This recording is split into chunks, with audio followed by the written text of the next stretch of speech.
This is a little bit more than just missing a fact. He claimed to be an eyewitness to the murder of a little boy. Okay. A little boy that a week later we found. And you're sure it's the same little boy? We're absolutely certain. certain. How do you know that? Because we have pictures of him. We had descriptions of him. We know his name. We know his mother. Okay. He was extricated out of Gaza. It was a very delicate situation to get him out because if Hamas had found out that he was still alive, they would have killed him in order to validate Aguilar's story. How do you know that? So he gets out. How do you know Hamas would have killed him? Why wouldn't they? Wouldn't they have wanted to kill him? Because that way they could have said that this story was true. Look, that Aguilar, I'm just telling you that what this you're saying kid is true, alive and I have today. no basis of knowing. Yeah. I'm really glad because I don't Good. want little kids to get killed, even 14-year-olds. Okay. You shouldn't want anyone to. There is a moment in every charlatan's career where the mask slips, where the audience gets to see behind the curtain of smug confidence and sees what's really there, emptiness. We just witnessed that moment with Tucker Carlson. Now, I want to be very clear about what we're discussing today. This isn't about left versus right. This isn't about the war in Gaza. This is about a man who built a multi-million-dollar career pretending to be the last honest person on television, getting caught red-handed, platforming a liar. Tucker had a guest on his show named Tony Aguilar, and Aguilar made an explosive claim. He said with the full weight of a supposed eyewitness that he saw IDF soldiers murder a little boy, a child. Tucker sat there. He didn't push back. He didn't vet. He just nodded along and broadcast that story to millions of people because it fit the narrative, because it was inflammatory, because it served his purpose. But here's the thing about lies that have a short shelf life when someone actually cares about the truth. As always, welcome to the channel. Please don't forget to leave a like and subscribe. Some lunatics. Can I ask you something? Yes. You platformed a guy. You had him on your show, Tony Aguilar. Don't platform anyone. Well, you interviewed. Not a liberal, Tony so I don't Aguilar. platform people. Okay, you interviewed Tony Aguilar, who claimed that IDF soldiers killed a little boy in his presence. That didn't happen. Okay. It did not happen. I don't know. Let me give you the know story. if you know whether it happened or not. Well, I mean, can tell you why I know it didn't happen. Okay. Because we found that little boy less than a week later. All right. I was involved, heavily involved, in helping to extricate him from Gaza. 4 different countries were involved in getting he and his mother to safety, get them out of there. Tony Aguilar is a liar. Okay. Tony Aguilar claimed that he saw an IDF soldier shoot the little boy. He was fired from the GHF for cause, and he begged for his job back, and they wouldn't give it back because they didn't want him. And he told them that if they didn't give his job back, that he would burn them down. Okay. So he goes out. No, let me finish this because it's important for you to understand. Right. So this guy then goes out and makes up this story that he witnessed IDF soldiers shooting a little boy.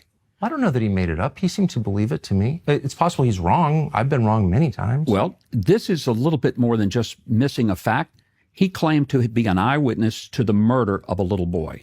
Okay. A little boy that a week later we found. And you're sure it's the same little boy? We're absolutely How certain. do you know that? Because we have pictures of him.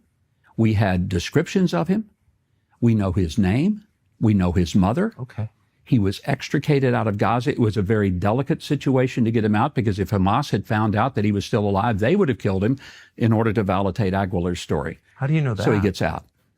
How do you know Hamas would have killed him? Why wouldn't they? Wouldn't they have wanted to kill him? Because that way they could have said that this story was true. Look, that Aguilar. I'm just telling you that what this you're kid saying is true, alive and I have today. no basis of knowing. Yeah. I'm really glad because I don't Good. want little kids to get killed, even 14-year-olds. Okay. You shouldn't want anyone to get But let killed. me ask you: is it true? He also made the claim, and he had audio of it and video too, that U.S. contractors were using live ammunition to disperse crowds, and he had video of that. Do you know did he make up that video? Did you catch that? Huckabee didn't speculate. He didn't say, I have doubts. He said, that didn't happen. And then he proved it. He explained that he personally helped get that same little boy and his mother out of Gaza. 4 countries were involved. There were pictures. There was a name. The child was alive. Now, watch Tucker's response, because this is where the mask starts to slip. This is the defense. He seemed to believe it's when that didn't work. He fabricated a story about a murdered child to burn it all down. Think about the depravity of that. A man invents the murder of a little boy, uses a child's death as a weapon for revenge, and Tucker Carlson puts him on television and amplifies his voice. And when confronted with the truth, Tucker doesn't apologize. He doesn't say, "I made a mistake." He doesn't pledge to do better. Instead, he does what disgraced pundits always do when backed into a corner. He pivots. But what about this? What about that? Suddenly, we're talking about something else. Suddenly, Tucker is trying to change the subject. Because he knows that if the conversation stays on Tony Aguilar and the lie about the little boy, he loses. Ask you, is it true he also made the claim, and he had audio of it and video too, that U.S. contractors were using live ammunition to disperse crowds, and he had video of that. Do you know did he make up that video? There were times, here's what happened. Crowds would come toward the sites. They were given verbal warnings, and then they were given additional verbal warnings, and shots were fired either in the air, sometimes in the ground. And if they continued to come and threaten, there were times when there were people who were engaged in firefights. That happened. Oh, they were armed? Sometimes they were. They were. Do you know of specific instances where they were armed? I can probably get you some specific information about that. I think I know the answer to that. I don't think there's any evidence at all that they were armed. But I also know that... Are you okay with using live ammunition at aid distribution sites for families, women, and children? Well, very rarely did this happen near... How about at all? Are you okay with that? No. I'll tell you what I'm not okay you're with. Okay No. I think you are so trying to put words in my mouth. I'm not. You said that they were firing back, but then there's no evidence that they were. On a Sunday afternoon, I can remember when there was widespread reports on BBC, CNN, and the New York Times, and they said that 27 people were killed at a feeding site. We had video extensively over that site. Not one single person, not only were they not shot, nobody was shot at. There was not one bit of violence that happened at that feeding site. You're trying to get me to defend BBC? I'm not going to do that. It's like defending Hamas. I agree with you. I don't believe anything I see in the media. It's just that it's really simple. If people are using, and these were American contractors, by the way, these are not Israelis that I'm aware of. American contractors run by some crypto minister or something was running the group. If they're using live ammunition at an aid distribution site, that strikes me as totally unacceptable. They were not firing. Does it seem acceptable to you? They were not firing at crowds. People got killed. There's a way to... Some of those people got killed because Hamas were trying to keep them from getting to the aid distribution sites because Hamas was controlling the food. Hamas made $500 million selling the food that was supposed to be given away for free. Defend Hamas. And what they were trying to do is to keep people from going to the sites where they were getting food for free. When we set GHF up, Hamas the bad, first thing that BBC happened, bad. I know, Agreed. but I'm telling you, the first thing that people said was, wow, this is the first time we've had food that we got for free. Is it okay to shoot unarmed people? I just told you it wasn't. That's awful. Yeah. It's awful. Of course it's awful. Are all lives equal, do you think? Of course they are. So the death of a Palestinian is every bit as important and significant as the death of Israel? Why wouldn't it be? Of course it is. I don't know. Of course it is.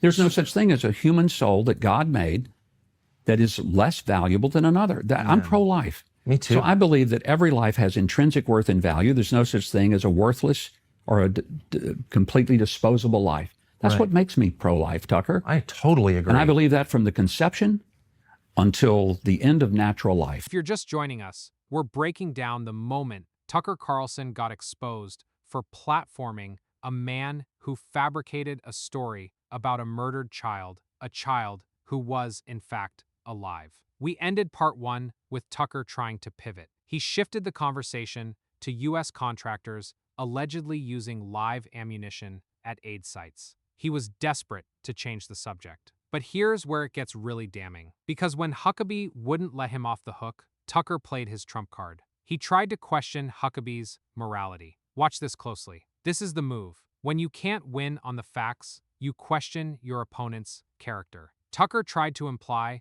that because Huckabee was correcting the record about Aguilar's lie, Huckabee somehow didn't value Palestinian lives. It's a dirty trick, and it's one Tucker has used 100 times before.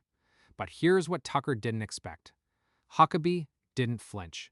Tucker Carlson, who has spent years building a brand on being the tough guy who asks the hard questions, just tried to bait a pro-life Christian into saying Palestinian lives don't matter. And Huckabee responded by affirming the equal dignity of every human being. Meanwhile, who was Tucker defending?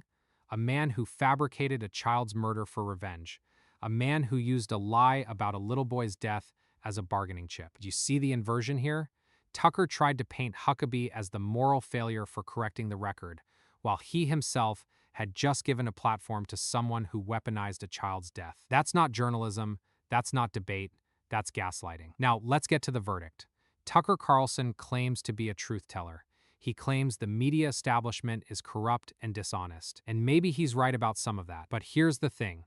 If you're going to hold others accountable, you have to be accountable yourself. In this exchange, Tucker was confronted with evidence that his guest was a proven liar, a man who threatened his former employer and invented a story about a murdered child.